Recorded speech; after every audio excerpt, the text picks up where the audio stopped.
Hello, everybody, and welcome back to OMB Reviews. I am the critic who is a cynic. How is everyone doing this evening?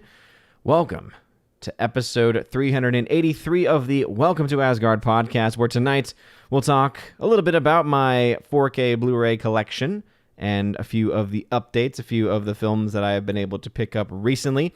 Also, there is a very large sale of films going on currently on Amazon for those that are Prime members, which include some 4K titles that are pretty reasonably priced in the $12 to $13 range, a couple that are around $10. So overall, I would say some pretty good deals going on. So we'll talk a little bit about those and what I think some of the best deals going on right now. And of course, I do know, and so you do not need to tag me in it multiple times. And if you come into this late, again, obviously, I do get the news updates and all that. And we, of course, do obviously send our prayers over to the late, great Angela Lansbury, who passed away. But she was 96. She lived a very full and complete life. And so for me, whenever it comes to death, obviously we pray for those that have been lost. But at the same time, there's things to be sad about, but there's also things to not be sad about. There's things to have the potential joy for. Again, as I say on the show constantly, when it comes to any time the topic of death comes up, I think it was the great St. Catherine of Siena who said, again, this life is but the ship. It is not the destination. So again, rest in peace to the late, great Angela Lansbury. So anyway, let's go ahead and say hello to some people. Before we go any further, please make sure you smash that like button, not that fire button if you're watching over on Odyssey. Smash the rumble button as we're live streaming over there as well.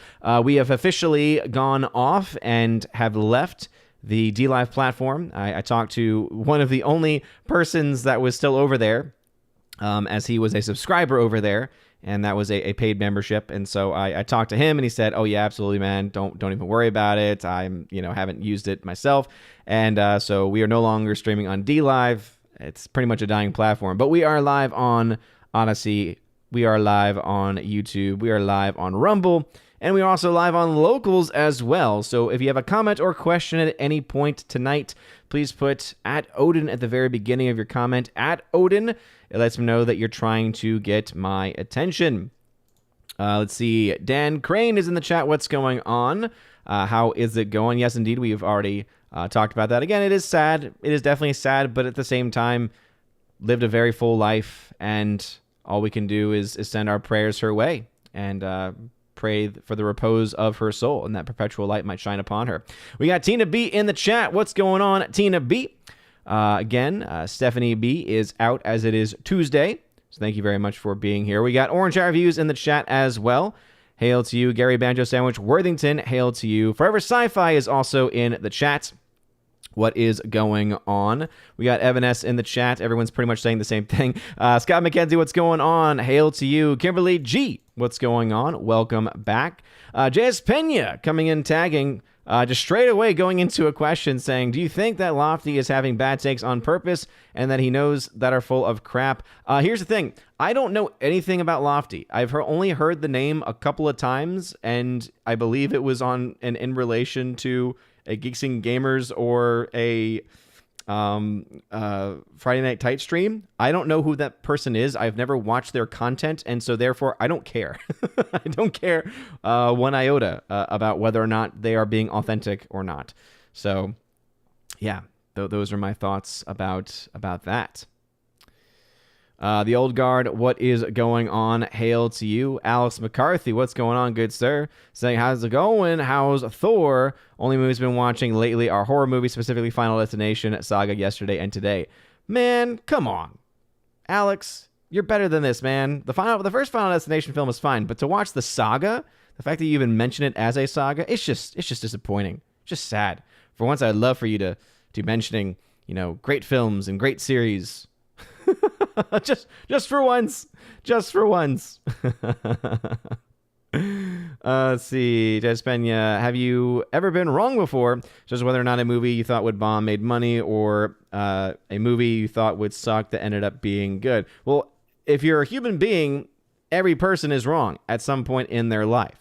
I will say that when it comes to box office numbers and breakdowns, Most of the numbers that I present and put out there tend to be accurate. If you actually look to my charting, what I have is all of my projections are based off of the first 2 weeks of release.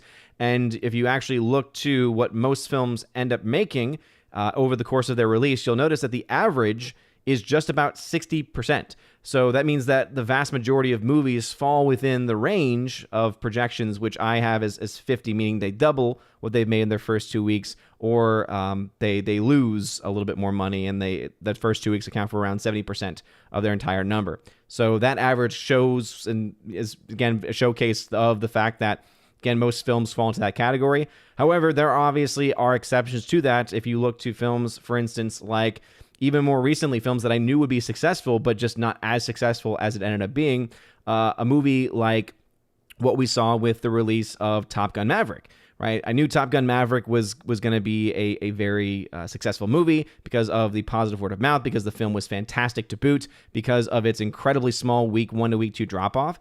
So that's an example of one where I did not expect it to have as small of that drop-off. Again, that was historic for it to have that strong of a hold from week 1 to week 2, and then it continued to hold strong. And so its first 2 weeks accounted for only 38% or so of its entire run. So it more than doubled what it made in the first 2 weeks. And so it's an outlier. There's only ever really a few films a year that tend to fall into that category. There's also only a couple, like 2 or 3 films a year that end up bombing so badly that the first 2 weeks account for over 70% of their entire run. But as far as ones that I've been wrong about, the one that I thought was not going to do well based off of its initial numbers was definitely Knives Out. I did not think that film was going to be as big of a hit. And to be fair, no one was really saying when that film first came out and within the first couple weeks of its release, no one thought that movie was going to be able to do as well and to have as much staying power as it ended up having. So I guess that would be an example of one that I would have gotten wrong. But as I said, if you look at the grand course of all the films that I track, if you look to that percentage of the average of all of the movies, and it even includes ones that are only 2 weeks into release, meaning that the number's at 100%. So most films, though, fall into that range of somewhere between 50 and 70%. So, yeah, my numbers are usually pretty accurate when it comes to that. And again, they're not just some random arbitrary percentages that I came up with. I studied several films and said, okay, let me try and see, is there a way for us to have a good idea or a good metric of really seeing what kind of money movies tend to make at the box office? And sure enough, the first 2 weeks of release really did account for a big part of that discussion. So anyway.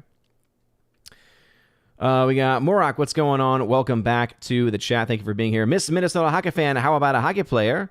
Hail to you. Thank you very much. Let's see. Orange Eye Views, who's a member, says, you must turn yourself into a fluffy white rabbit. Repeat the following. Filigree, apogee, pedigree, perigee. I love that movie. I believe that I'm finally getting a movie reference correct. I usually do. But I'm probably going to say the name of it wrong now, but was it Bedknobs and Broomsticks? I don't know why I want to say Bedknobs and Broomsticks. Pretty sure it's Bedknobs. Yeah, because they turn the bed knob. Yeah, so Bedknobs and Broomsticks. That film is fantastic. I remember watching that movie so many times when I was younger, and I just thought it was so much fun. The part at the end, especially with like the battle and the war, was just so much fun and was so great. And it was such a weird, bizarre film. So, yeah, I actually catch that reference there, and I appreciate it.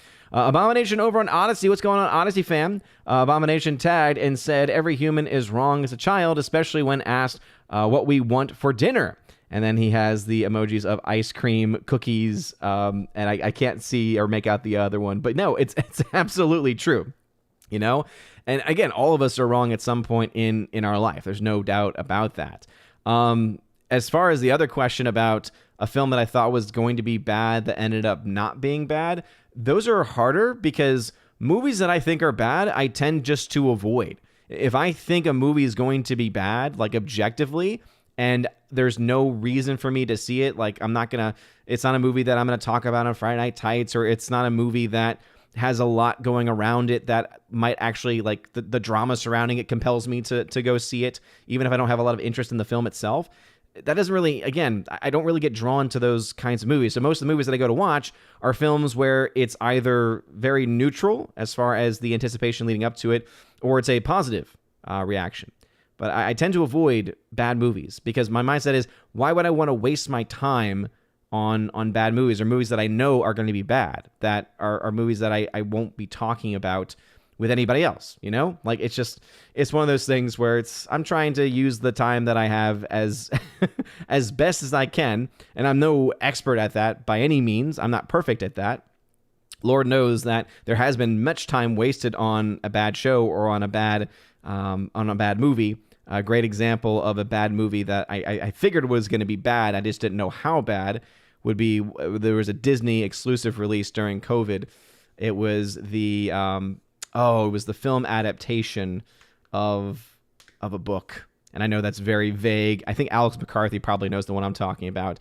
But it was just, it was terrible. It was so atrocious. And it was one of those movies where I just wanted my time back. And I was like, I just can't.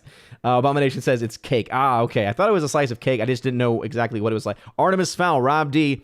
Ding, ding, ding. Thank you. Artemis Fowl. That's the one. Yeah, Artemis Fowl. Oh, my goodness. That's one of those movies where it's like, I honestly, if I had the ability to get time back, that would be probably one of the first ones on my list to get my time back from. So let's see. Scott McKenzie, who is a member, says, was looking at upcoming trailers. Seems like not much good coming our way soon. No, I mean, the next major film to be released soon is the Black Adam movie. And I've talked about that on my box office breakdowns. I think that movie is probably not going to do much domestically. You know, even the projections from the prognosticators, right, who have, you know, all their own algorithms and their own calculations, don't suspect it to make more than, like, they're not even seeing the film making over $200 million domestically by the end of its run. That movie is going to be able to be a huge success internationally. And I've mentioned this previously, where I think that because it's not just that The Rock's in the movie, it's that because of The Rock's reach and the fact that he sells his movies and he's very effective, he's a very effective salesman, as it were. I think that's one of the main reasons why the films that he's in tend to do very well internationally, especially in comparison to the domestic run of his films. And so he's got that, again, he's got that appeal that just for some reason is much more appealing to international audiences than it is to domestic ones, right? It doesn't seem to work as well on domestic. Though I will say that the films that he is in, if he were not in it, I think that we could definitely find an argument to say that without his charisma and without his ability to sell a film that he's in, that the even lower end box office compared to the international numbers would probably not be nearly as well talking about the domestic, right? Because let me see if we have any updates here from Box Office Pro as far as the long-term impacts. By the way, Low Watermark, thank you very much for donating $25 via Streamlabs. No message attached to it, but Low Watermark, I appreciate you very much. Thank you. Thank you always for being very supportive of the channel. Really does mean a lot. But yeah, here is the most recent of the, here we go, let's transition over here, of the box office breakdown. Let's go ahead and pull out of that real quick. So the last update, and obviously they're going to have an update in the next couple of days for Halloween Ends, because that's what's coming out this weekend. It's Halloween Ends. It was trending upward, but even that one, 37 to 47 million opening, 69 to 88 million domestic total. Though this is very good news because those films don't cost a lot to make. That is still obviously not nearly as much as what some might expect it to be. Black Adam is only expected to make 55 to 70 million domestic opening weekend with a total of 135 to 175. This has been something that's plagued almost all of the Warner Brothers releases. There's really not many Warner Brothers films. Some might say the Batman, but even the Batman, if you actually look at the numbers, that film, based off of the presence in social media, the initial reactions, the opening weekend, should have been a much bigger film than it ended up being. So really, Warner Brothers has struggled a lot to not only have a major opening weekend release, but to hold on to those numbers throughout the course of the entire run. And so as you can see, again, Black Adam only projected to make 135 to 175. I honestly just don't think that the movie is going to be that much of a hit here domestically. But internationally, I think I would not be surprised if Black Adam was able to get 400 plus million in the international market. That would not surprise me one iota. When you look at some of the really bad films that Dwayne Johnson has been in that have somehow been financial successes, it's not really because of the domestic. The domestics for those movies haven't been all that impressive, but the international numbers have been, oh man, much more impressive than one might think. So, but yeah, you got Black Adam coming out after that. You got the horror film Pray for the Devil, which I have my own issues with just based on like the concept of the movie itself.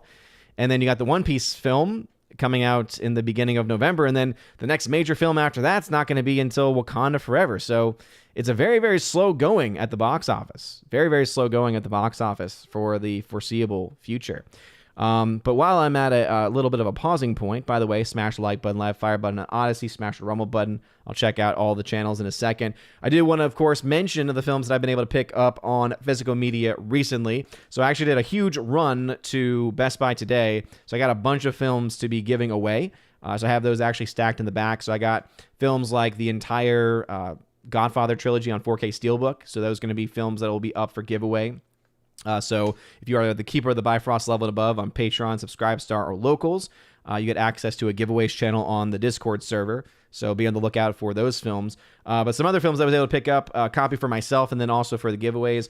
This one I just picked up today, and I actually really like the design of the Steelbook. I wish Lionsgate had charge of this, because having this with the Lionsgate like plastic cover where they add artwork on and the film details is just really awesome. But this is one that's kind of been flying under the radar. It's the release of Army of Darkness on the 4K Steelbook. I just think this is from Shout Factory. It's a Shout Factory Steelbook, but I just think that the design is awesome. So for those that are fans of Army of Darkness, I actually prefer this one to the Evil Dead movies. I think this one's more fun. Personally, obviously, it might be a unpopular opinion. It might be a popular opinion. But what's really cool about this release, and something I didn't know until I bought it though, is that this comes with several cuts of the movie. So you get the theatrical cut in 4K. You then get also a Blu-ray of the theatrical. You get a Blu-ray of the director's cut of the movie, and you also get a Blu-ray of the international/television cut. So and those are two different cuts. So you get basically 4 versions of the film. And I love sets like that. I love sets that give you a lot of extra stuff. And obviously Shout Factory is very well known for their films, usually of, horror films or films of that nature. But I thought that was a really cool thing. And I wish more movies had those types of things. A 4-disc set, again, 4K Steelbook. Got this bad boy up from Best Buy. I'm pretty sure it's a Best Buy exclusive there. I picked this one up not long ago, but this is one I missed out on the initial buy because everyone pre-ordered it, and there's just so many people that... And this is the reason why it sucks for people like me who like to collect 4Ks and then also like to give them away, the Steelbooks especially, because now there's a limit where you can only buy 2. But it's done that way because there's so many scalpers that get all of these 4K Steelbooks and then go to eBay and just jack up the prices of them. So I'm actually happy they just started doing this, and they've actually done it beyond Best Buy now, where they'll actually do it on, they actually have some of them on Amazon. And so the Spider-Man No Way Home 4K Steelbook, they did a re-release of that one. So I was able to pick up a couple of copies of that. But anyway, I just think it's a really well-designed Steelbook. Just very beautiful artwork. This, of course, comes with the movie on 4K, and then there's also Blu-ray as well. Comes with various special features, but I'm a big Steelbook fan. I just think that they look really nice. This is one that I've mentioned before. I did a giveaway on the Giveaways channel on Discord as well, and I wish this was a 4K release of the movie, though I'm also not all that surprised that they haven't done a 4K for it, because I don't really think the film needs it as much. But it is interesting nonetheless that this film, which I would consider to be one of Spielberg's most underrated movies, is Catch Me If You Can. I just thought that the Steelbook for it actually was very well designed. But this is just the standard Blu-ray. So if you already own the Blu-ray, unless you were a collector and you wanted to get the actual Steelbook itself, then it really isn't adding all that much new to it. But I like the Steelbook design, and it was overall not, they weren't charging a whole lot for it. And then this other one that I have at least next to me, this is one I was so upset they didn't have the other 2 films in the franchise. And yes, you heard that right. I said the other 2 films in the franchise, but they did have Indiana Jones and the Last Crusade on 4K Steelbook. So I was very happy to see that one. I actually really like this one. I like Raiders a lot. Temple of Doom is okay, but this is one that's I've always been drawn to. And obviously, for those that follow me and you follow me for a while, I'm a devout Catholic, and so there's just so many elements of this one, especially even compared to Raiders, which already has a lot of religious imagery into it, but this just has a lot of even more. And I just love that dynamic and that part of it. Not to mention, of course, you got the great father-son dynamic as well. Sean Connery playing very well off of off of everybody in the movie. I mean, just his relationship with everyone in the film, especially with Harrison Ford as Indiana Jones. But this is on 4K Steelbook. They didn't have the other one, sadly, but they did have that one. But I also picked up the entire Godfather series on 4K Steelbook as well. But those are ones that I already have the 4Ks for, and so I'll probably give away, if not both copies that I was able to pick up, then at least one of them. So those are the main updates to my physical media collection. I'm in the process of digitizing them as we speak. Let's see, Gary Banjo Sandwich says, started the new horror series, The Midnight Club, a bit like your show Midnight UK when you are on, but the series is good so far, 3 episodes in. Very cool. Kimberly G, House of Dragon made me tear up this week. Great acting. Yeah, I will say that, though I do think the show is getting more praise than it deserves, I think that when people went into the show, they were expecting it to be, and again, I've mentioned this consistently about how the shadow of this thing, right? I didn't buy this one. Shout out to Jay Stowe. He sent me a box full of Blu-rays and DVDs and 4Ks. So he sent me season 8 of Game of Thrones. But I mean, this thing right here just casts such a heavy shadow, heavy shadow over House of Dragon. And so I think that when the show ended up not completely sucking, I think it made a lot of us think of it as being better than what it actually is. Because I think if we try to separate ourselves out, we can recognize that it's not a terrible show, but it's also not necessarily a great show either. The one thing it does have going for it, though, and this is where I totally agree with you, Kimberly G, is I do think that as far as the adult actors are concerned, a lot of talent is there. Especially, what's his name? Paddy, was it Paddy Condine? I think is his full name. Maybe I'm right. Maybe I don't know if I'm right on that, but I think it's Paddy Condine. He's been he's the king of King's Landing, and his character development, his character arc finally reached like its peak this week. And yeah, absolutely, really great acting from him, more so than anyone else for sure. J.S. Pena, yeah, it's okay. I appreciate you saying hi. Took you a while, but I appreciate it. We over on Odyssey says new Criterions are 50% off on the Criterion Shop. Barnes & Noble has their sale next month. Yeah, that's the thing is like the Criterion sale doesn't excite me all that much because it used to be something where it happened like once a year. And so you would save up your money and you would keep your eye out on certain things. They do a 50% off sale. This seems like the third or fourth one this year. It seems like almost every other month they're having some 50% off sale. So they always line it up with some other sale, like Amazon's having a sale, and so they're like, hey, we're going to go ahead and have a sale now too. So it's not as special as it used to be. And even at half off, you're still spending quite a bit, especially now that they're doing 4Ks. When you're still spending like $30 to $35 on a 4K, I mean, and that's half off. Yeah, I have, as much as I do appreciate the quality of what you get from Criterion, because I definitely think you get a lot of good quality stuff. I also just have to say, I think that they could probably do a bit more. Let's see, King Kang Rumshki over on Rumble. Tad is saying, I am under the weather. Prepare mentally for my possible early departure. Be strong. Hey, you be strong, King Kang. And thank you for stopping by over on Rumble. Appreciate you being over there. Alex McCarthy had to say, I did watch the new Hellraiser movie. I ended up falling asleep during it. Yes, the female Hellraiser film, correct? I believe that's the main selling point, right? Is, hey, remember Hellraiser? Hey, now we've made it. Now we've made the Hellraiser creature a woman. Aren't we so smart? Kimberly G. But each episode is getting better. Only 2 left. I would agree and disagree with that. I still think episode 4 was trash. I really do. I'm not letting that one go.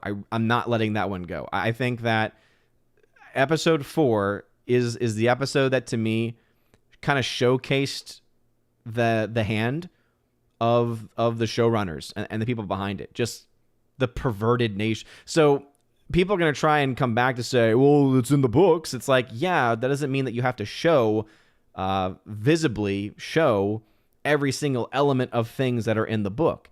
I mean, they have no and to me, this is the bigger sign. The further we get into it, it's actually, I think the further we're getting into it, now that the actors have been swapped, right, now that the adult actresses are in, here's the disturbing truth. You saw more skin from the younger actresses, one of whom was 17, 18 when they were filming it, and some sort of, that means she's an adult. It's like, yeah, still a kid. Still a very young, still a young person. The other one, I think, was 19, 20. You saw more of them and their skin than you have of the actual adult actresses. Now, I think all of it's bad. Again, that if you're going to call me a moral prude, okay, well, the place that you get me is me talking about how all of it is crap that shouldn't be in there. But the fact that you had them show more when it was not only the younger actresses, but again, this is where I still take my standing ground. It's not even just how old they are in real life and how old they are in the show. It's how old are they being presented as? How old is the show presenting them to be? Because those younger actresses, they portrayed them as being young. Like in the first episode, they were being portrayed as being kids. By the episode where this stuff went down, they were still being visually portrayed as no more than 16, is how they were being portrayed. I don't care. Again, you can say, well, the show, by that time in the books, they were this age. That's not how they were showing them. That's not how they were representing them on screen. But to me, the fact that they showed so much more when it was the younger actresses being portrayed younger, and now with the adult ones, they haven't shown it. It's like, okay. So episode 4 to me is still complete trash. It's so incredibly disturbing in so many different ways. And I think such a major part of what I think is the major issue with modern Hollywood in general. Now, after that, I think that it absolutely has improved. They were definitely able to improve from that. But when you're starting at the bottom of the barrel, as it were, there's not really anywhere else you can go. So, again, if you have a comment or question, just put @Odin at the very beginning of your comment. Let's see. Kimberly G says, I don't recommend Game of Thrones anymore. I don't want anyone getting burned by recommendations and thinking I don't know good television. And I think that's also the problem with House of the Dragon, too, is that we don't know where the story is going to end up. Some will say, well, the books, it's like, okay, that doesn't mean that that's where the show is going to go, right? The show has already taken liberties in certain ways. So we could easily get to a point where we get shafted, And so I think that a lot of people who might even have somewhat of an interest in the show are going to want to say, yeah, I'm going to wait until everything's done. And I hear good things about where it goes overall, I think that is where a lot of people are. And a lot of that has because, again, of Game of Thrones Season 8, right? Because so many people invested so much time and so much energy into these characters and into the development just for the final season, especially more than any of the other ones, but especially those last few episodes where everything that had been built came crashing down, and it felt like and was a complete waste of time at that point. So, yeah. Alex McCarthy says, I think I remember I liked Artemis Fowl. And again, that wouldn't surprise me at all because it's a terrible movie. Let's see. Kimberly G says, I'm hanging, waiting for wins 4,107 days of waiting. For Winds of Winter. I don't think he's ever going to finish it. J.S. Pena, just finished Breaking Bad earlier. I got to say I was impressed with your thoughts about the show. I love Breaking Bad. I think it's a fantastic show. I think it's solid television. It's hard for me to really pick between that and Better Call Saul because they're both great shows from the same guy, Vince Gilligan. And they're great in different ways. So I love Breaking Bad. I thought it was excellent. It had well-paced episodes. The story unfolded in just a very effective way.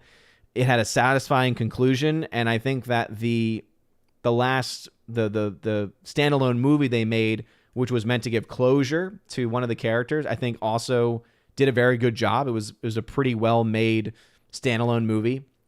Obviously relying upon the show, but as far as kind of like a one-off of the final of the story, I thought it did a very, very good job.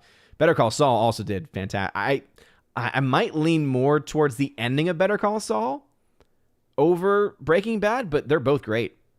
And they're both very different too. They're similar in some ways, in some of the tone, but they're also so unique.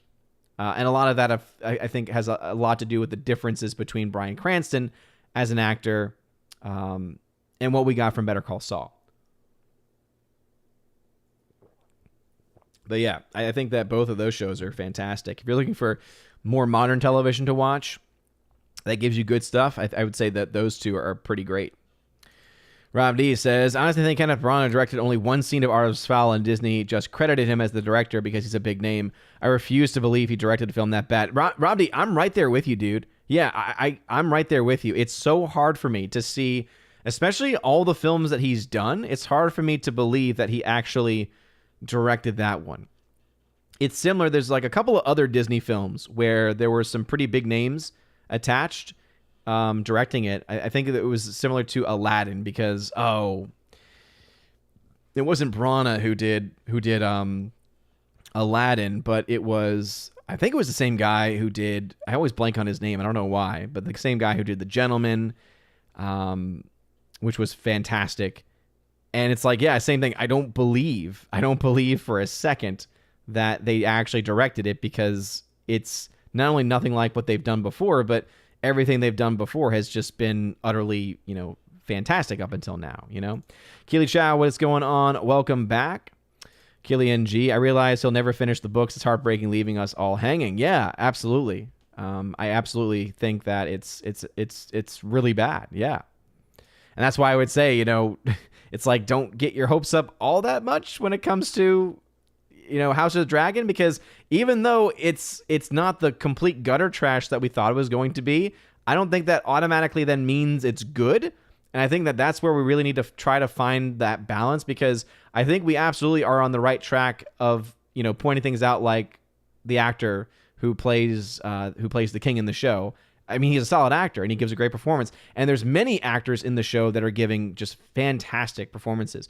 There's a lot of really cool moments of character development that I think are really well done. The character of Damon is one that is, I think, developed also very effectively.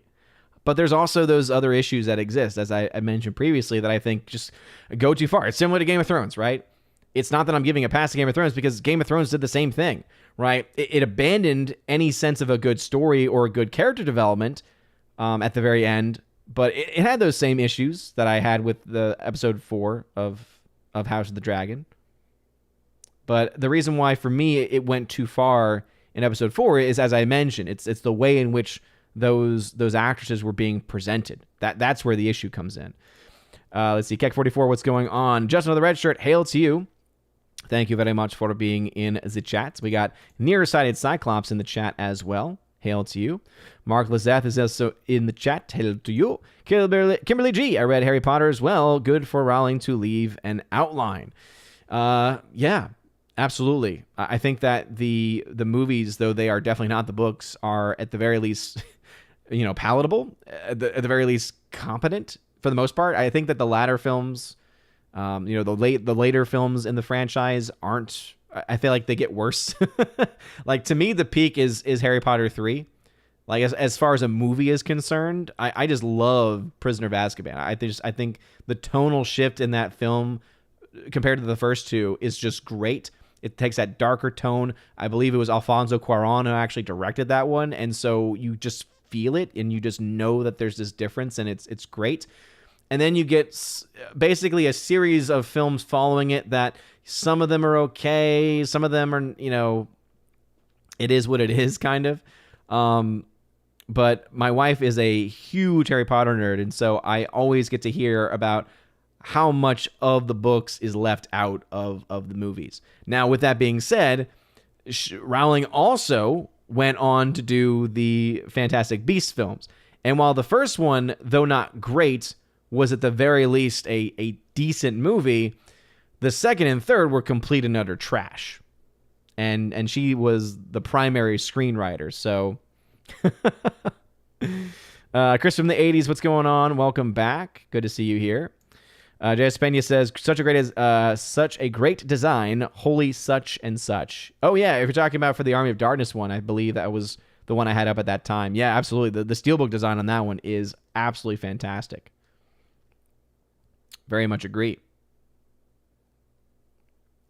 Let's see. The Horrific Podcast, what is going on? Thanks for tagging. It says, did nobody twig on the beginning of Game of Thrones when George R. R. Martin was giving interviews that he was completely up his own arse? Why is no one surprised that he had no intention of finishing his work? Well, for me, it's because I never watched the interview stuff. Like that part of the process of filmmaking and television has never really interested me all that much. I know that there are definitely some interviews that I have watched, right? There are some things that I have dedicated time to outside of the individual. But I think that's why I'm also able to separate art from the artist a bit more than a lot of other people. I know there's a lot of people here, for instance, who have issues with certain actors, with certain companies that I have the same issues with. But I think it might be because of the fact that I don't dive into those behind-the-scenes gossip type stories, as much as I used to. That has kind of helped me been able to have that separation of art from the artist a little bit more. So I, when watching Game of Thrones, never had that understanding or that mindset because I never watched any of the dude's interviews. I was like, no, I find that the core elements of the story are interesting. And so basically whenever any of those scenes would come up that I had moral qualms with, it would be something where I was like, I still have a problem with this, but there's at least this underlining story that is compelling enough to keep me watching. And I feel like it definitely, I feel like it got less as the show went on. And that's kind of a typical HBO move, right? Is that, they want to try and get you with the sex and violence and all that stuff to tie you in. It's like a good story doesn't and shouldn't need to do that, Like you can think about that story of Game of Thrones or even House of the Dragon, and you can tweak those elements that I mentioned, especially House of Dragon. You could have tweaked so many of those things that would have still presented the same story, and you probably could have even done it even more effectively versus just the disgusting way that they were presented. Kimberly G says, I love being a nerdy girl myself. It's fun when others are into the same things you are. Oh, absolutely. And that's why I like to do... I like to try to go into as much of the nerdy stuff as I can. And why I have gone away from covering as many of the news stories. Because I remember early on, especially in my channel, I covered a lot of the news stories. I covered a lot of the behind-the-scenes work and a lot of the drama and everything. And it's because at the time, I did have some interest in it because it seemed to be exposing a lot of the things that we were talking about, that I was talking about at the time. But then over the course of that, I found myself just getting burnt out on those, and though I'm definitely not the peak of positivity because again, I do call myself the critic who is a cynic. I do take a cynical approach to, and it's really not cynical. It's really more realistic than anything else, but it definitely comes across as cynical. But at the end of the day, I am much more interested in the actual raw data. And that's why I'm much more focused on box office numbers and physical media and movie reviews and things like that. And that's why I also love the live streams, because the live streams they always take on a life of their own, They always take on a life of their own. And the topics that are in the description are, usually talked about, but not always exclusively. And sometimes I will go off on rants, and it could be a lot of fun. Let's see. Victor Fontaine, come fly with me, says Nick. Let's see. Nice pick with the Army of Darkness 4K Steelbook. Evil Dead 1 and 2 were last weekend's Halloween movies. Army is this weekend. Very nice. Good choices. Father Luca, hail to you, Father. Thanks for being in the chat. Miss Minnesota Hockey Fan, how about a hockey player? Thank you very much for becoming a Keeper of the Bifrost level on the YouTubes. Appreciate it. Laura says, can't wait for the season finale of House of the Dragon this Sunday and then Nerdronic's post-show stream. Yeah, I mean, that's a lot of time because you're going to have probably a good hour and a half. And is this weekend the last episode, or is it the second to last episode? Someone just mentioned that there were 2 episodes left. I know that it is the last episode for Rings of Power, and I know a plethora of people are going to be so happy for that to be over because so many of us and so many channels talk and spend so much time on it. That's why I don't even have it, as a main talking point anymore, because I know we already get so much conversation on Friday Night Tights with it. And then if you watch or follow any individual channels, typically they have, segments or live streams that focus on it. So yeah, I try to create as much variation as I can to the best of my ability. Kimberly G, Season 8 Blu-ray would make a good doorstop, or a good drink holder too. Absolutely. Let's see. Rob D says, I think you should do a Best Buy 4K hunt for Top Gun Maverick to show us how many Best Buys will be sold out of it like you did for Alita Battle Angel. Here's the thing, Rob D. There's 2 problems with it. The first problem is one that I've mentioned. So when I moved here, I actually did try to film some just coverage of 4K movies. And within like 2 minutes of filming, I wasn't filming anybody else. I was just focusing on the movies. I wasn't disrupting anybody. One of the store managers came up and said, you gotta put the camera away. And I'm that person where I don't really like conflict. So I was like, okay, well, I guess I'm just not doing that. So that's one of the problems. The second problem is that, especially since COVID, if you've been to a Best Buy recently, it's slim pickings.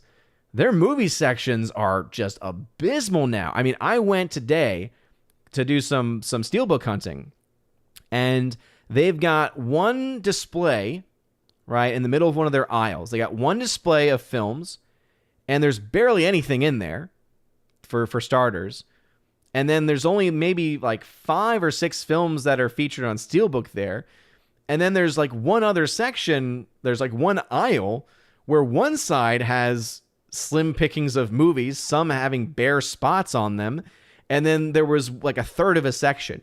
It used to be so much. I mean, they used to have I didn't even see the $5 bin, but I remember they had the $5 Blu-ray bin. You would just go in there and you see, okay, what kind of stuff can I get for $5 now on Blu-ray?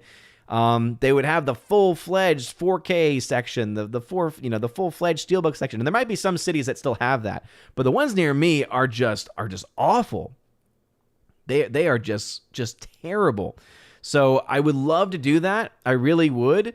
But what I can tell you right now is that Top Gun Maverick Steelbook is going to easily outsell the Captain Marvel ones, because if I'm not mistaken, I think that there are still some Captain Marvel Steelbooks in circulation. You could still get them for around the same price as they were when they first got released, because no one was buying those. No one was buying the Captain Marvel Steelbook. I think eventually they just kind of like pulled it off the shelf. I would not be surprised if there was some kind of, like, in the warehouse somewhere, a bunch of the 4K steelbooks for Captain Marvel, like just hanging out, just hanging out, doing its own thing. It would not surprise me. They're just, collecting dust in the quarter. Patty was 110%. Talking about for Rings, not Rings of Power, not at all. No, yeah, absolutely. For House of the Dragon, he did fantastic. Matthew Hamm, what's going on? Yeah, they are definitely on the pricey side, but again, that's the reason why you get it as a collector, or you wait for films to come out that are a bit more reasonable. So, for instance, there are older films that they're releasing on 4K, and they have actually been reasonably priced. Like, this is one I picked up not not too long ago. I don't know if I had featured this or not, but this is, let me get the comment off the screen. So this is the 4K Steelbook for Warrior. This is an amazing movie. This is a phenomenal film. And this one I think is going for either 15 or 20 bucks. So to get not only a Steelbook, but a 4K Steelbook for that is, I think, pretty good. And this is Lionsgate. And Lionsgate, as I mentioned, like, they know how to do Steelbooks. I mean, one, it's guaranteed a slipcover, which is a problem with even regular films. But as you'll notice, they build a design into the actual cover. And then because they do that, it means that all the information on the back, which they typically just have a little cardboard piece of paper nowadays for the other Steelbooks, for all the other companies that are not Lionsgate, the ones that you either collect or throw away, I typically throw them away just because it's like so still. Like, this is how every single one of the 4K Steelbook should be done. But yeah, you can get one of these for like about 15 to 20 bucks, which I think is pretty reasonable. And then they had another one recently, 310 to Yuma, the remake. This is a fantastic film too. I know that some people might like the first one. I've actually never seen it, but this is a film by James Mangold, Russell Crowe, Christian Bale in it. To me, the key standout performance is Ben Foster. Love Ben Foster in this movie. But once again, you have here great artwork and also the slipcover as well, which actually is a functioning slipcover. So it's not just protecting the disc or the steelbook case. It also has its own function to it as well. This is another one you can get for like 15 or 20 bucks. So yeah, the brand new ones for sure. I mean, the ones I've already pre-ordered a couple of copies of the steelbook for Top Gun Maverick, and those were going for about $35-40, which is normal. So you can always wait. The problem is that if you wait for steelbooks, especially for films that are popular, they get sold out. And then if you ever want to get it, you're going to have to spend at least $80 buying it secondhand from eBay from a bunch of scammers. Well, not scammers, I think that they are scamming people, but yeah, it's just something that again, if you're not into it, then you're not into it. You can easily wait for a Black Friday sale, or if you are willing to wait 6 months, a regular standard Blu-ray copy of a film will become $5 to $10 relatively quickly. So, but even the 4Ks have gone down quite a bit in price. Yeah, Matt Smith. I thought Matt Smith did a great job in this past episode as well, for sure. J.S. Pena says, I'm not a fan of Game of Thrones, but I'm glad Matt Smith is in something good because Morbius was bad. I should have listened to you and Drinker about how bad it was, but no, I had to trust my gut. Again, we try to be as honest as we possibly can. And I will say this much, though. I do have a soft spot in my heart for Morbius because the memes that have come from it are fantastic. It's Morbin time. I mean, come on. It's awesome. The Horrific podcast over on Odyssey says that looks a similar design to the Event Horizon release. It was nice. Bro, I'm so upset because I had my eye on the Event Horizon Steelbook, and I was waiting for a deposit from, it was like either YouTube or somewhere. I was waiting for like a month's deposit to buy it, and it got sold out. And I was so sad because I thought the design for it looked really cool. And I've actually not seen Event Horizon. I have Event Horizon, but the Steelbook looked fantastic. And so I'm very sad that I was not able to pick that one up. But that's an example of the scalpers. I mean, they buy all the copies that they possibly can. They, even with the rules that they have in play right now to try to limit scalping, it still happens, But yeah. I don't know if that was a Lionsgate release as well, as far as the 4K release. I think it was. I think that's one of the reasons why I was so drawn to it.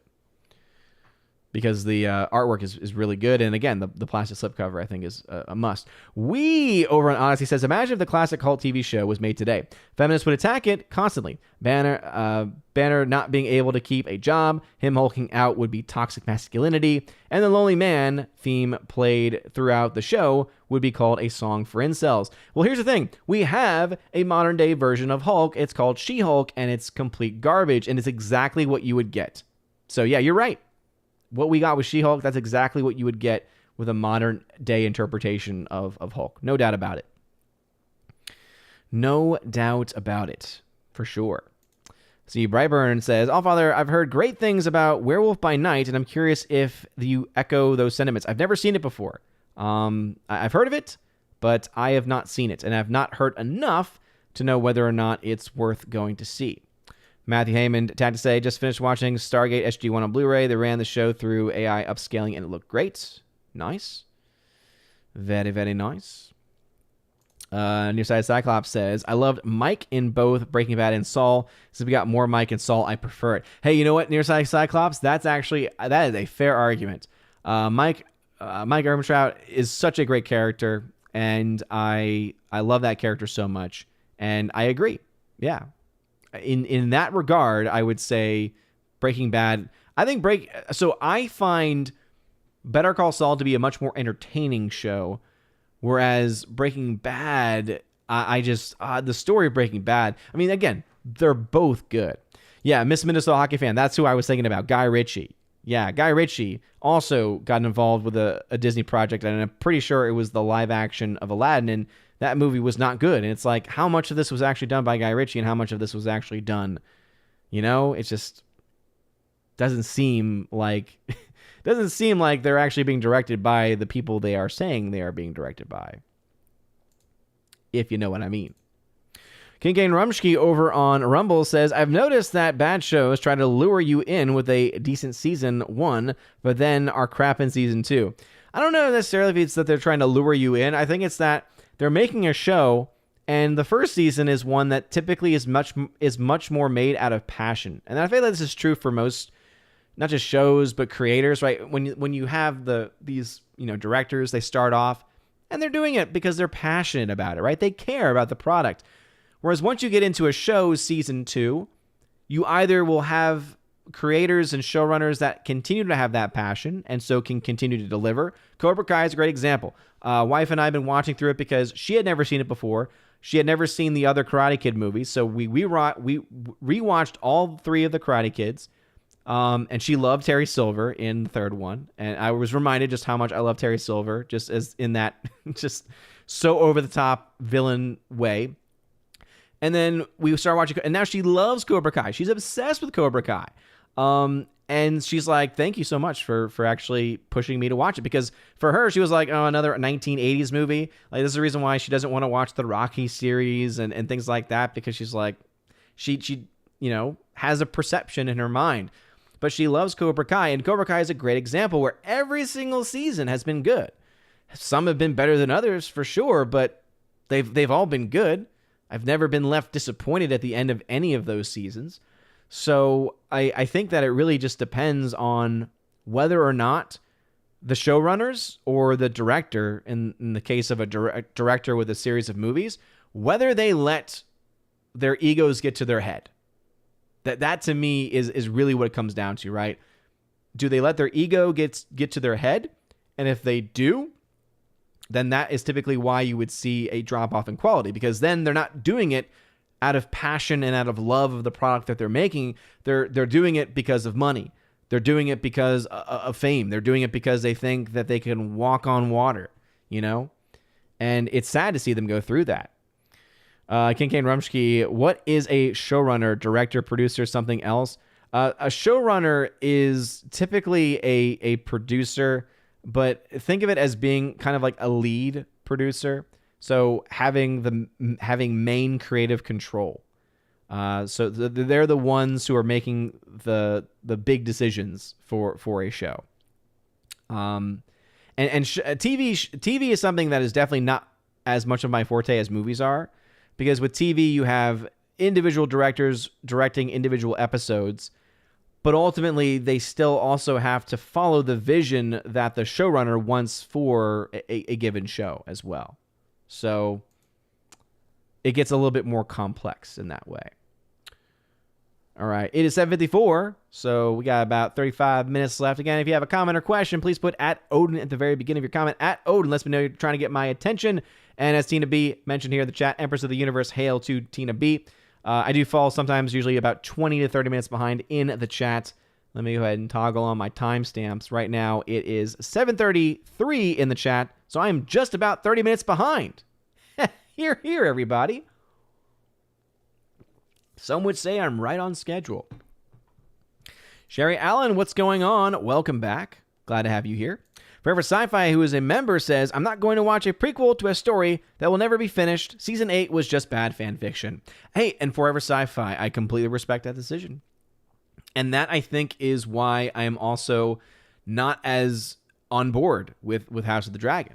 You know, despite the issues with episode 4, I'm also one where I look at every episode and I try to the very best of my ability, and again, we're human, so we're not going to be perfect at this, but I try to separate art from the artist. I try to look at it as objectively as I can.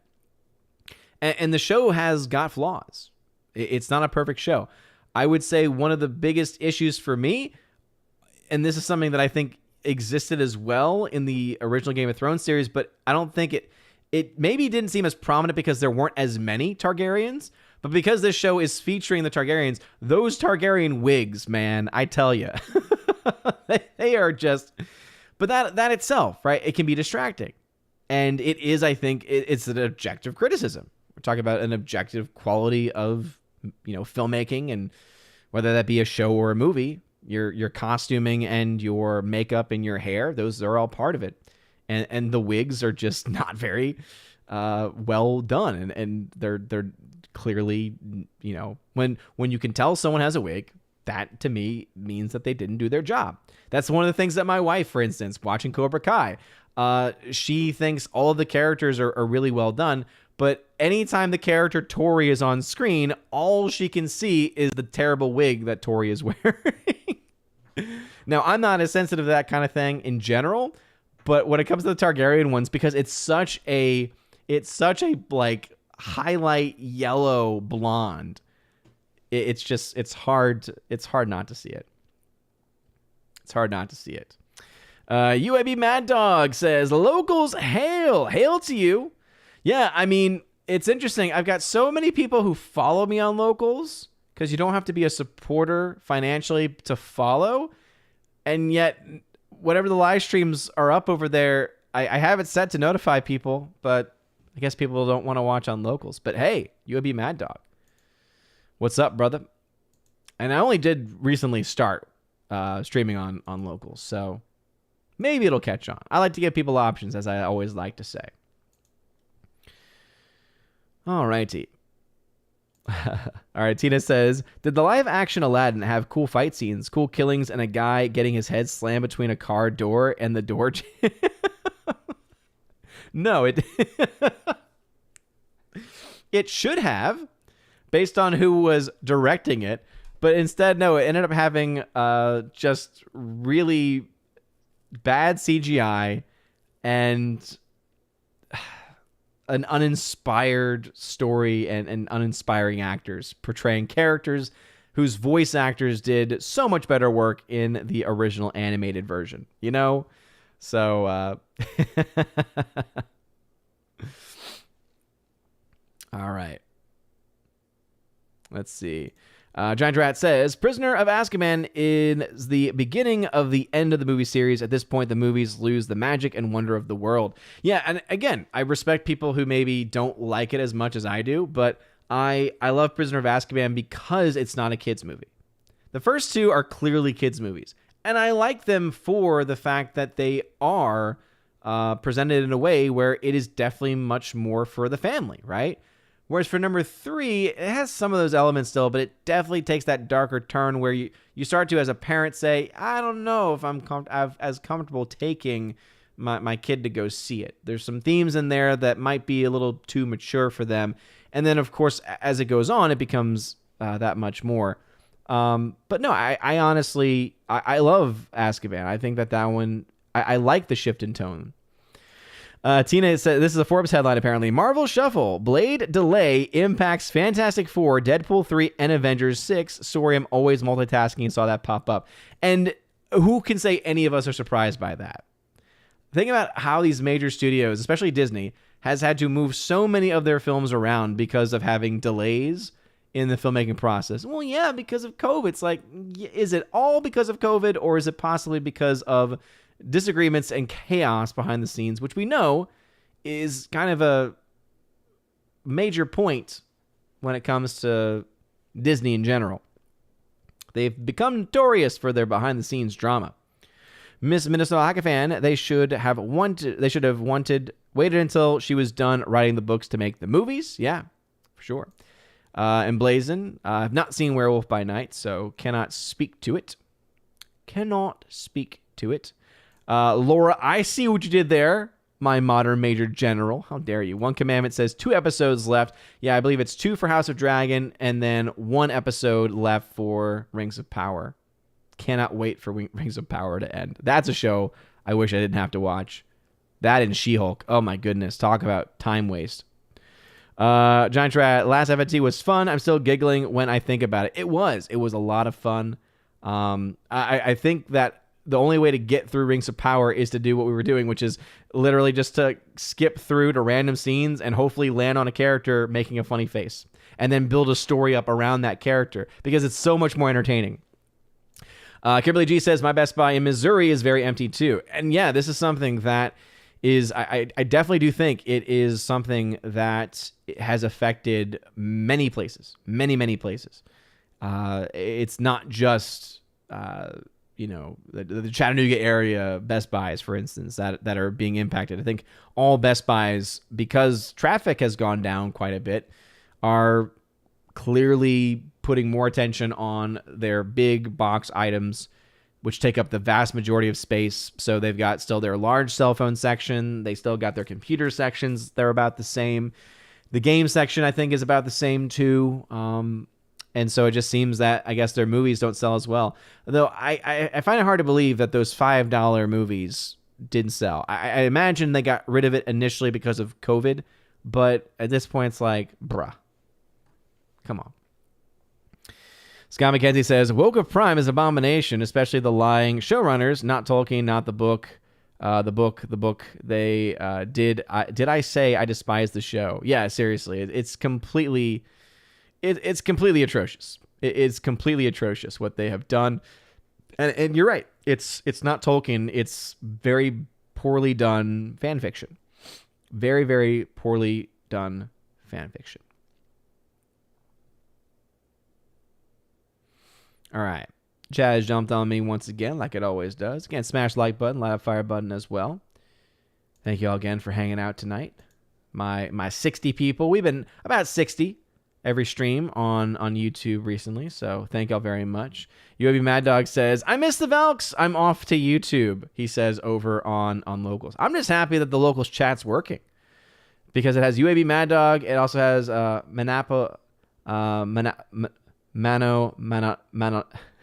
Manolopolis, is that how you say it? Welcome. It has y'all 3 showing up in the live stream. I assume that means that y'all are on the screen, I guess. But yeah, glad just to know that people are there and that they can put into the chat. Gives people options. Father Luke, exactly. It's Morbin time. So many great memes from that. I love it. River Sci-Fi, I picked up The Edge of Tomorrow and Groundhog Day 4Ks. Nice! Yeah, they did a re-release of The Edge of Tomorrow, and it was actually a new design. 4K Steelbook for that one. So, yeah, absolutely. There's so many really well-designed, and that's one thing.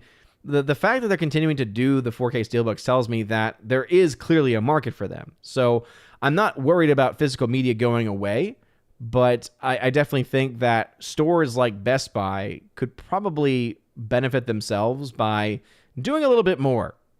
Doing just a little bit more. Probably doesn't help as well that they go after people who are filming. And again, it's one thing if you're trying to bring a film crew and something fancy, but when you have the vlogging camera the vlogging camera I have is a DJI Osmo Pocket. And it's meant to be very small. It's meant to not be intrusive. And literally, it's like, okay, the camera's either on me and no one else can be seen, or it's on the actual movies. And in fact, most of it is just on the movies because I don't want other people to have to feel like they're being filmed, because I could understand why someone would like that. But when you do that, again, how does that help you? If you think about it for a second, I'm giving free promotion. By you allowing me to do that, you were allowing me to give you free promotion by saying, oh, y'all need to go to Best Buy right now because look at this and look at this. Because even if I'm not going to buy a specific Blu-ray or buy a specific Steelbook, the fact that I'm being able to, through just my own small channel and other people too, who I know who have had similar experiences before and have either just continued to do it and have just gone through the drama that surrounds it, or have become a little bit more smart about where they place their cameras or how they do it. It's counterintuitive to me. It's so counterintuitive. It's like, no, all I'm asking is that you leave me alone. That's the other thing too. Going even beyond that, this is my ADD brain. The other problem too, and this is when you know Best Buys are in a very bad state, because they have one person in charge of like every section. And the thing I can't stand about Best Buy, this was the only positive thing Best Buy related with COVID. There were not as many workers and they left you alone. Now that we're post-COVID, oh my goodness, it's back to the same old thing where it's like I'm walking down aisles looking for certain items, and every 5 seconds it's, oh, can I help you find something? No, leave me. It's like, I don't want to be rude, but it's like, leave me alone, please. I'm an introverted person. I've just come in here to try to find some movies, and I will find them myself, thank you. Because my worst fear is that I'm going to say, oh yes, could you help me find this? And then you're just going to hang around trying to be helpful. And I know that they're trying to be helpful. I know they're doing their job, and I'm sure that they have to do that. But oh my goodness, it's like I move from one section to the next, and it's like, can I help you find something? Can I help you find something? No. If I need help, I'm going to ask you. All right? If I need help, I will ask you for help. Leave me alone. WG, thank you for the $50 donation via Streamlabs. Thank you very much, WG. Very, very generous, man. I appreciate it. Says, keep up the great work. All the best, sir. Well, thank you, WG, for your very, very generous donation, man. I really do appreciate it. You are awesome. And I, of course, appreciate you and Low Water Mark going that route, as going through Streamlabs means that you circumvent Mama Susan. YouTube ain't getting none of that. However, the U.S. government now is. Remember when they passed that bill that had so much crap in it, and part of it was, oh yeah, if you make more than $600, you now have to file it with your tax. It used to be where you had to make a certain amount of money. You had to reach a certain threshold, basically, before you had to actually report the income on your taxes. But because the government wants more of your money, and but they're trying to go after the rich, it's like, oh, I didn't realize that I was rich, but now more of my money is going to be is now going to be being gone after by the tax man. Now, I'm lucky in this regard that I spend almost every penny of what I make from YouTube. Now, hold on. You might say, that's terrible. What are you doing? Why aren't you saving? And okay, here's the thing. The way that we view it in my household is that anything I make from YouTube isn't real money. It's meant specifically to support my hobby, which is watching movies, talking about movies, etc. My YouTube channel, it's not a full-time job. I do this because it's fun. I happen to make money from it, which is cool. And I want to make sure that money goes back in. So whether I'm buying upgrades to the setup to improve quality of sound or visuals, or what I spend the vast majority of my money on today, I'll be straight up. I spent $250 at Best Buy, and that was just on Steelbooks. And I think out of the 8 Steelbooks I bought, 2 of them are for me, 6 of them are for giveaways. Most of the money I spend are on movies that I give away to people. And that is just that's just the way I've always wanted to utilize it is, I'll spend some of it on myself from time to time, to get a movie for myself for my collection. But I want to spend most of it on trying to, put it back into the community. And the way I do that is by giving movies. And of course, you all know recently I've been also making rosaries. And so now I spend a little bit of it on rosary supplies as well. And those I give away for free. You email me, contact me through one of the channels that I'm on, Discord, email.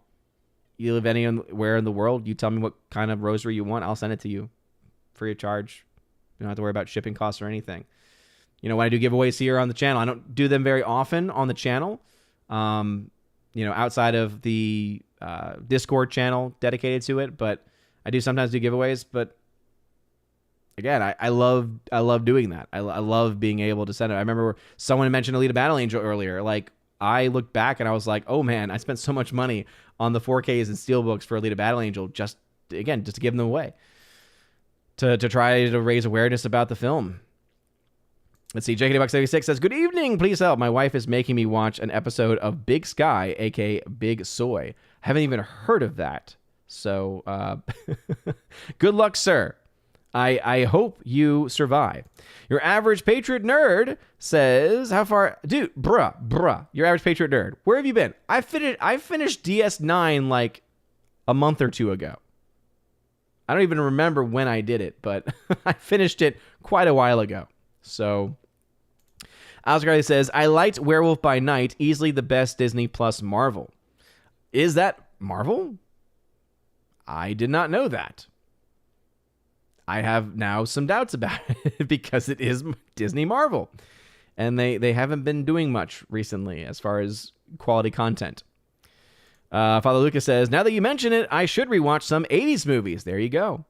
Rob D says, the number one show that would be attacked by SJWs today would have to be Bonanza. All white heterosexual male main cast and all women are portrayed as greedy and liars.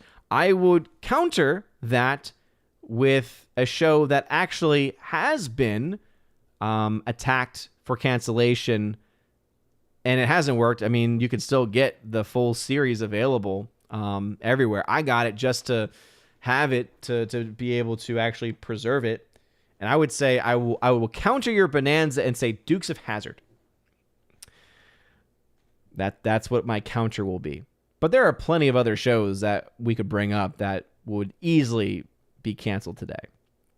Miss Minnesota Hockey Fan, I'm looking forward to this weekend going to watch 2010 and 90s Robin Hood movies. Very nice. Very, very nice. By the way, Stephanie B, I know that you're not in the chat if you're watching this, or Tina B, there is, I got the message about the film that she was going to be needing for y'all's Soup to Nuts stream for Halloween, y'all's Halloween watch party. So she should be on the lookout for that soon. Was able to find a pretty cool deal on that, so she should be happy. All right, let's see. Input latency time say 30 minutes behind, making great time. Also, I'm probably out of here by the time you're reading this, so been nice listening. Good night. It's 7:55 in the chat. It is 8:12, so making up some time. UAV Mad Dog says, yeah, I still have it open but muted, flirting with Tina in YouTube. Flirting with Tina. Leave my mods alone, all right? She's the Empress of the Universe. She will put you in your place if you put her in that position. She has the power. She has the power to take care of you, to nuke you out of existence. Mark Lizette says, did you hear Amsterdam will lose close to $90 million? Bruh. Come on, man. Do you not watch my box office breakdowns? I know that they're somewhat on the long side, but I do cover this stuff. Yeah, it opened up to $10 million. It cost $80 million. Its break even is $200 million. And let's see, right now it is at $114 million in the red. So I won't have a projection on its actual losses until week 2 is over, until the second weekend's actually over. But it ain't looking good. And again, that was from this past weekend. Let's see if they were able to make anything from this past Monday. I doubt it. Oh my goodness, yeah. They made $782,000 on a Monday. And they're still only at 10.6 million. Yeah. Oh yeah. I would say 90 million sounds about right. It could theoretically be more. I'll have to wait and see what the actual numbers are. As you all know, I like to have the actual data in front of me. But yeah, if you go to my website, I got my chart right here. So as of 10/9, it had made $10 million. Now it's about at $10.6 million. And based off of how much money they spent typical marketing costs and how much the studio typically gets, you're looking at right now, as of today, it's at $114 million in the red. Obviously, this will change over time as it gets more money. But yeah, that and Lyle Crocodile are in pretty dangerous positions. Bros, I officially announced this past weekend, will be a flop. It's going to lose somewhere between 20 and 25 million when all is said and done. Don't Worry, Darling actually has a chance. Its drop-offs have not been as significant as they could be, so it still has a chance. And The Woman King, don't sleep on The Woman King, people. All right? Don't sleep on that one. That one still has a few countries that it has not yet opened in. So though its chances of being a financial loss are still there, it's not a done deal. It's not a done deal. So, but yeah, Amsterdam. When your poster is nothing but names and tells you nothing about the actual story, you should know that things aren't gonna, go well for you. We over in Odyssey says, given your view on wigs, how would you make it in the olden days when all men had those white wigs everywhere they went? I would not be one of those persons. Because if I had to live at another point in history, I would bring, the only caveat would be I would have to have modern medicine, just because, that's just legit, you gotta have modern medicine. Would be medieval times, and not the actual, show and Emil medieval times that you can find at a couple of locations, but no, actual medieval times. I just time in the church, and I know it's not perfect. Trust me, I know it's not perfect. We also had said, with Halloween weeks away, what are your thoughts on pumpkin versus pineapple on pizza? Well, pumpkin is delightful and delicious, and I would be willing to try. Pumpkin on pizza, because that one actually does make sense. It's a seasonal thing. Pumpkin everything, right? Actually, okay, here's how you make pumpkin on pizza work. Pumpkin crusted pizza. That actually sounds delicious, and it actually makes sense. So you make the dough, right? You make a pumpkin-based dough, and so that will give you that kind of that pumpkin flavor sweetness, but then you have everything else be normal pizza stuff. That makes sense to me. The pineapple, the pineapple on pizza, it's an abomination. It is one of the gravest evils of our day and age. Some would say other things are worse than that, but no, I think pineapple on pizza is complete and utter heresy and blasphemy. And for anyone who supports it, I have only one thing to say to you. You leave me no choice but to declare you excommunicado. If you are someone that supports pineapple on pizza, you are excommunicado. You are excommunicated. Abomination over on Odyssey says, you want a slightly inappropriate movie that portrays a type of character differently from the activist media of today. Caddyshack 2. Protagonist is lovable goof who has his problems, but he's super rich white man who is amazingly generous, and the media demonizes him every chance they get. Well, there you go. Yeah. Just can't make movies anymore. Brightburn, I heard people who couldn't stand the James Bond film Spectre that No Time to Die couldn't save the franchise after they jumped the shark with Spectre. Yeah, I'm one where I thought Casino Royale was fantastic. I thought Quantum of Solace was complete trash. That one obviously got impacted by the writer's strike, but it was still trash. Doesn't take away that fact. And then you had Skyfall, which I thought was actually fun. Roger Deakins' cinematography on that movie was just beautiful. So that alone was that alone was enough for that movie. That was alone enough for me in that movie. The cinematography. Spectre was not as bad as people said it was. In comparison to the others, it doesn't hold a candle. But Spectre is nowhere near as bad as Quantum of Solace. If you're going to talk about jumping the shark, Quantum of Solace would be the jumping shark moment. Spectre was just a bland movie and a waste of the talents of a few actors. And then with the last one, with No Time to Die, that one also was similar to Spectre, where it was hit and miss. There were a couple things where you're like, okay, but then there's a couple other things that just didn't make any sense. Like there's this whole dynamic of, oh, this is the daughter of James Bond, and oh, this evil man has her, and then, oh, the evil man just lets her go. There's some really stupid stuff. Not to mention, you have Lashana Lynch in the film, who can't act her way out of a paper bag. And then you also have Ana de Armas in the movie, who has a minor supporting role. And you're looking at it saying, wait a minute, if you are having the goal in your mind of, oh, we want to have a strong female protagonist that's there to, thwart Bond and everything, why in the world did you not cast Ana de Armas, who can actually pull it off because she can actually act? Whereas Lashana Lynch is very similar to Brie Larson in certain respects, where she has no charisma and is boring. I don't hate wigs. I just don't like when wigs are done poorly. I just don't like when it's done poorly, is all. And I usually don't even recognize it. That's something that if there's one thing that drives me nuts, and I love my wife, love her to death. She will never watch these streams because we disagree on so many things. But sometimes there's moments where she'll mention something about the wig, and I'm like, just let it go. All right. Because now it's things where she'll mention it and then I can't unsee it. And it's like, that's something I never would have noticed before. But because you pointed it out, sweetie, and I love you, sweetie, but now I can't unsee it. I like how some people in the chat are also talking about the wigs as far as like the political party and the political faction. Yes, I hate wigs. I hate the traditional wig party. Oh man, Jiggity Buck. It's like there's nothing worth watching on the big screen, and it's gonna be that way for some time. I agree and disagree, because you still have some places showing Top Gun, so there's something. There's some places that have some films worth watching, and don't ever sleep on the indie films. All right, there's gonna be at least one or even two indie films that no one's talking about that are actually going to be worth watching.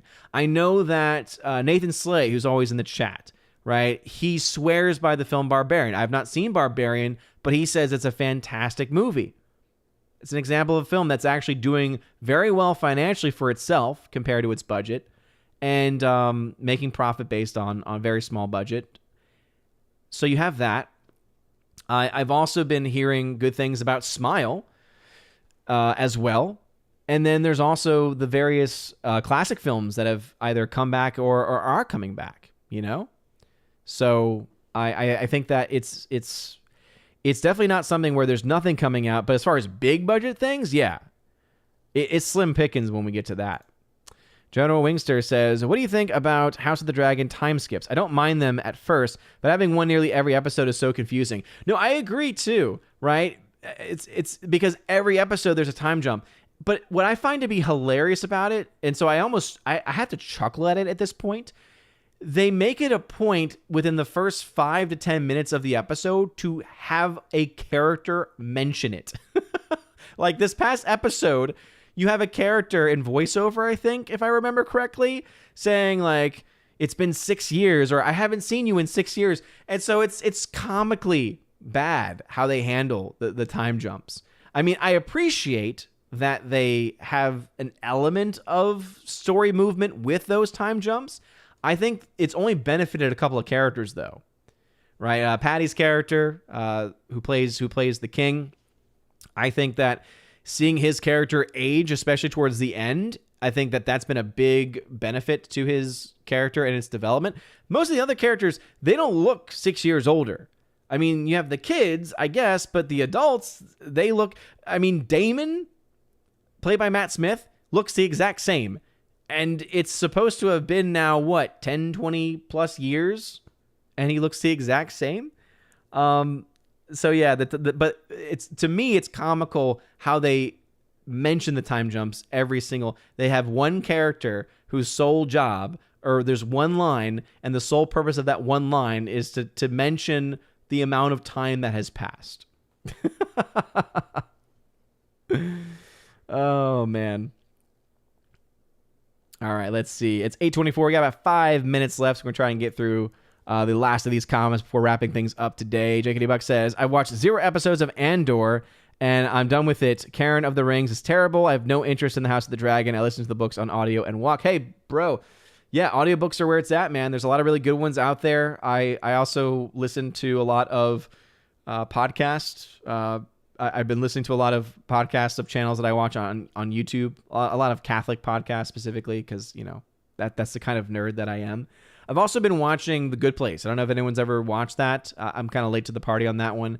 But I like it a lot because even though I wish there was a little bit more of the philosophical conversations when they do happen, it's fun for me as a theology teacher, as someone who has a degree in theology and who actually wants to pursue a degree as well in philosophy. I would love to dive further into philosophy.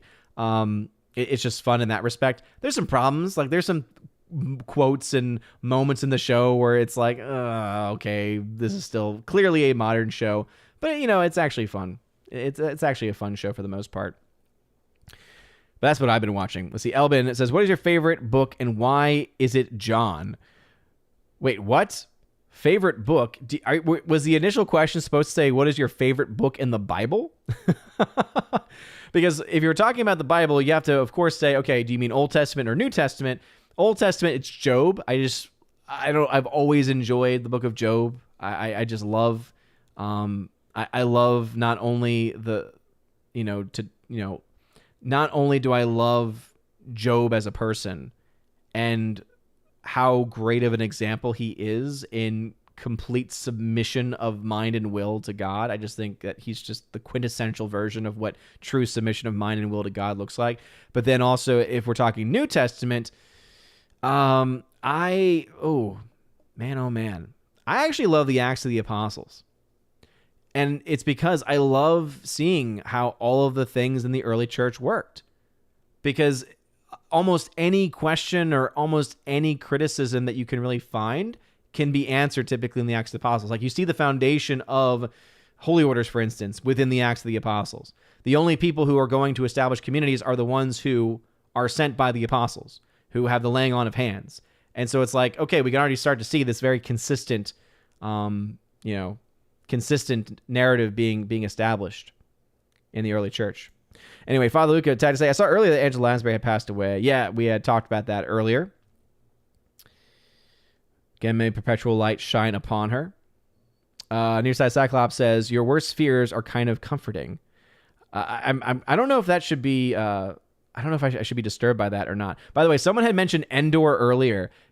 Andor. Someone had mentioned Andor earlier. Yeah, talk about a show where it's a well-made show. Like its production value is there. It's spending the money well. The problem is that it's a show about one of the most uninteresting characters in the entire lore of Star Wars. That's where they made their first mistake, was let's make a show about a character from a movie that most people see as being the best of the modern Star Wars era films, but is still also not all that great in the first place. But we're going to choose the most uninteresting character from that movie to do a show about. I mean, come on. General Wingster had to say, if a store employee asks me if they can help, I pull a Ron Swanson and say, I know more than you. See, I'm not nearly as bold. Father Lucas says, the state be like, you have $600? You're part of the top 1%. Give me your money. Exactly. And that's the reason why I have so many things that I just get to write off on my taxes. It's like, oh, you want to go after the little bit of extra cash I make, from my hobby? Okay, well, I spend basically all of it on the hobby anyway, so yeah. You're still not getting anything from me. Oh, except you are, because we still have to pay sales tax. It's so ridiculous, It's like, we still have to pay taxes in general on most commodities, so yeah. It's almost as if it's theft or something. Ah, man. JKD Buck, yep. 87,000 IRS employees are being hired to come after U.S. Not my rich people. I hate watching the wicked win constantly. That's why someone told me to read the 37th Psalm over and over again. Yeah. I can find a lot of comfort in the Psalms.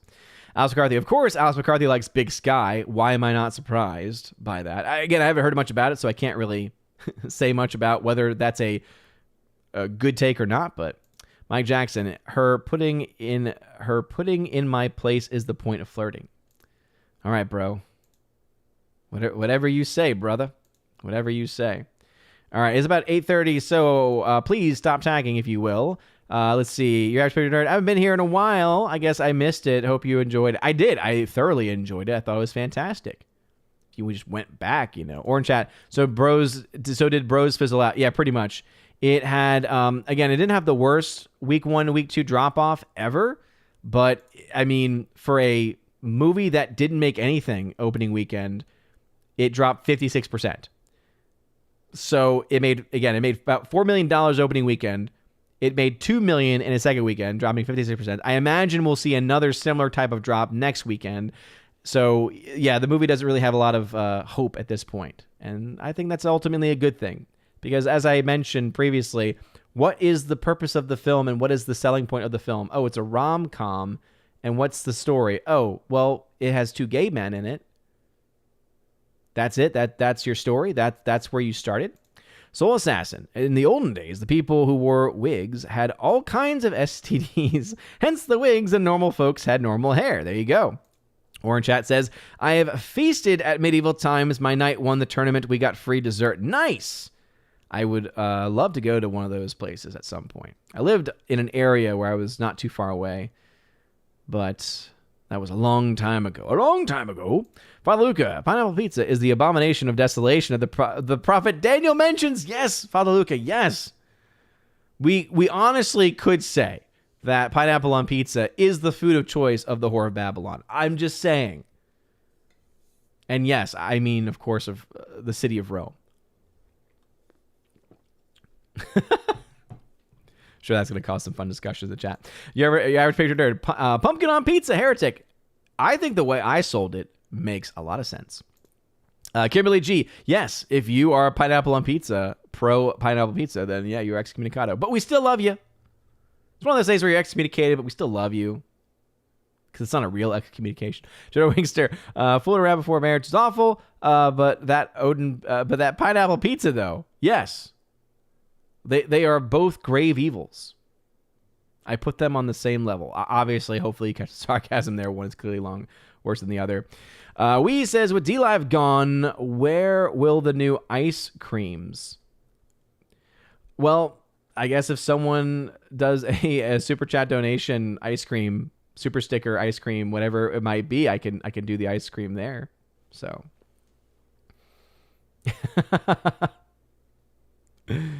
Let's see. Abomination says, to be fair, in 2 months, Odin has 500 hours of videos and streams. Is it really that much? I mean, I think that compared to other YouTubers, I am much more conservative in my content production. I do about a 90-minute show, sometimes a little longer, but usually it's 90 minutes twice a week. So that's 3 hours. So I do 3 hours a week. I do maybe about 3 videos a week now, is about my average. And they're usually 15 to 20 minutes long. So let's say another hour there. So I do 4 hours of content a week? Maybe?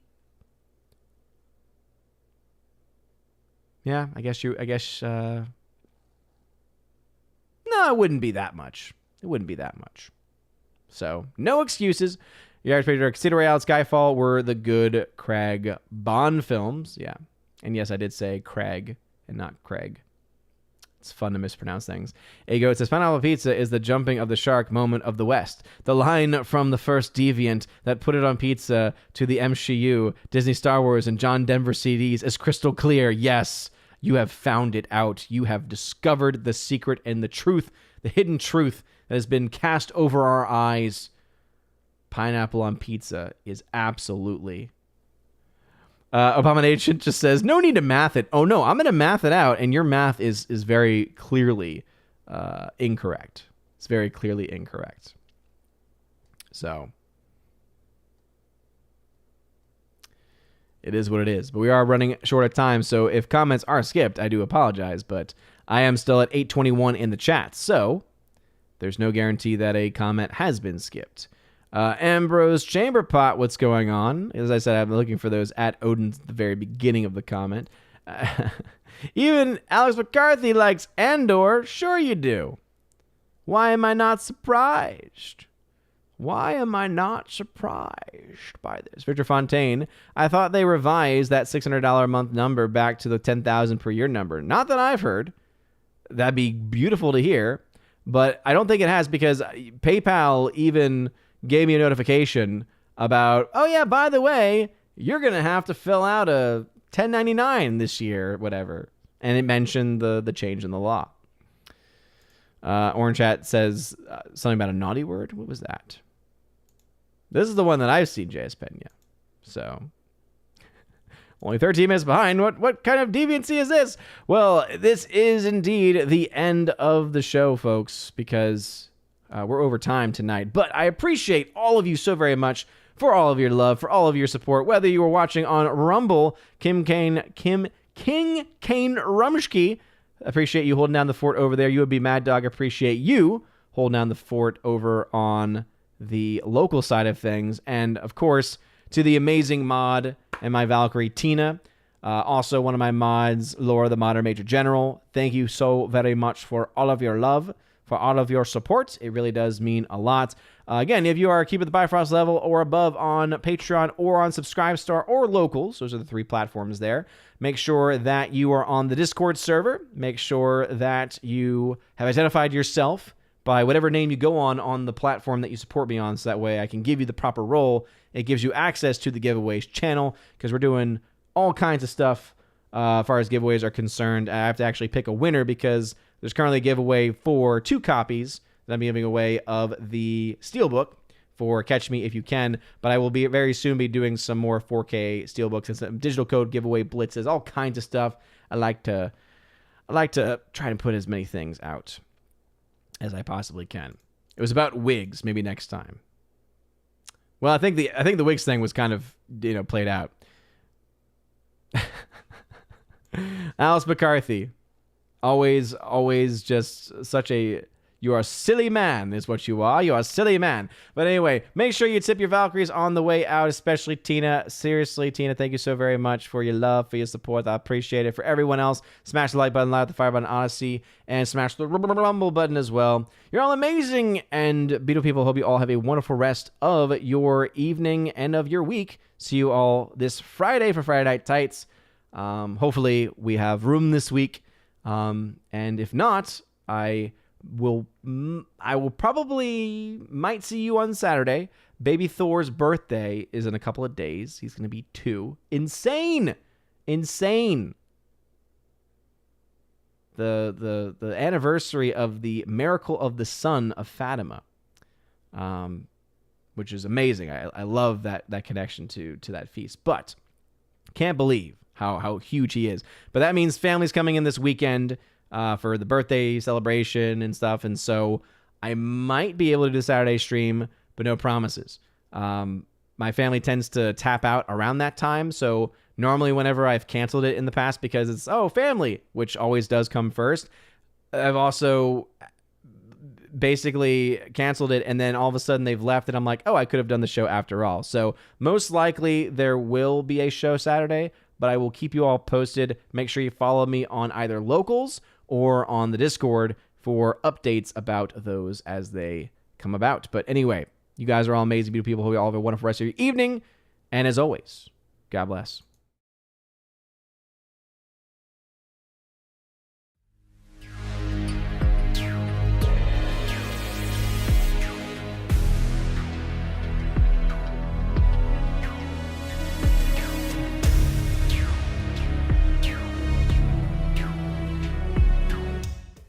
And now for a huge special shout out to all of my Locals, Patreon, and Subscribestar members at the Keeper of the Bifrost level and above. Starting off with Patreon, Father Luca Illick, Garrett Searles, Joe Horn, Jaimir Ari Hymason, Jeff Toon, Jonathan Carney, Laura, the Modern Major General Story, Orange Hat Reviews, who you can check out over on YouTube at the channel with the same name, Rosetta Allen, who also has a YouTube channel called Eagle Rider, and Miss Martin Muses, who also has a YouTube channel by the same name. Thank y'all very much, my Patreon supporters, and also for my Subscribestar peeps, Matt317, who you can check out over on Twitch at Matt317, Storm Tracker, The R, Fast Reaction, Mr. Roy, J-Rod the Beer Guru, and ZK-Man, who you can check out over at xtheboundaries.co. And lastly, my locals members, Miss Minnesota Hockey Fan, How About a Hockey Player, UAB Mad Dog, Mike Jackson for the win, J.H. Schwalbach, and the great lawyer Robert Barnes. Thank you all so very much for your support.